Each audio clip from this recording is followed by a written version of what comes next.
जम्बू द्वीप में और उत्तर प्रदेश के सीतापुर जिले में निमी, उस चक्र की निमी कहते हैं नोक को, और अरण्य मने उस जंगल में आकर के उस नोक ने प्रवेश किया, चक्र की नोक ने, तो इसलिए उसको एक नाम हुआ चक्र तीर्थ। और निमी मने उस जंगल में उस चक्र की नोक ने आकर के प्रवेश किया और वे अरण्य चारों ओर फैला हुआ था, इसलिए उसका नाम हुआ नैमिषारण्य। तो ऐसे नैमिषारण्य में सभी 88,000 ऋषि बैठ करके भगवान की कथा श्रवण करने लगे। वो कथा प्रारंभ हुई। जब 17 पुराणों की कथा प्रारंभ हो गई, 17 पुराणों का वाचन उस पीठ से हो गया और अंतिम में कलयुग का समय आने ही वाला था। उस समय श्री सूत जी महाराज से सोनक जी महाराज ने प्रश्न किया, अज्ञान ध्वांत विध्वंस कोटि सूर्य समप्रभ सूताख्या ही कथा सारम मम कर्ण रसायनम। श्री सोनक जी महाराज सूत जी महाराज से प्रश्न कर रहे हैं, उनके चरणों में निवेदन कर रहे हैं। श्री सोनक जी महाराज कह रहे हैं कि हे सूत जी महाराज, आपका ज्ञान करोड़ों करोड़ों सूर्यों के समान है। देखो, जब किसी वक्ता की बड़ाई की जाती है तो जो है एक मर्यादा में की जाए।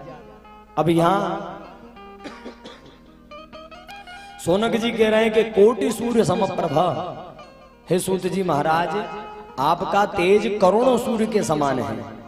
अब आप जेठ का बैसाख का सूर्य देखते हैं, जब सूर्य तपता है तो कितनी गर्मी करता है।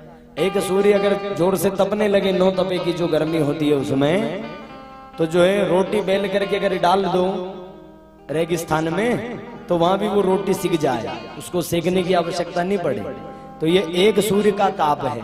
और ये कह रहे हैं कि आपका प्रकाश करोड़ों सूर्यों के समान है, कोटि सूर्य समप्रभा। तो ये तो बहुत ज्यादा बड़ा चढ़ा करके कह दिया। लेकिन वक्ता की जब प्रशंसा की जाए तो बचने का दरिद्रता, भाई प्रशंसा करने में कोई हर्ज तो नहीं, बड़ा चढ़ा करके भाई प्रशंसा कर सकते हैं। तो सूत जी महाराज ने भी, सोनक जी महाराज ने भी सूत जी महाराज की इसी प्रकार से प्रशंसा की कि हे सूत जी महाराज, आपका ज्ञान करोड़ों करोड़ों सूर्य के समान है।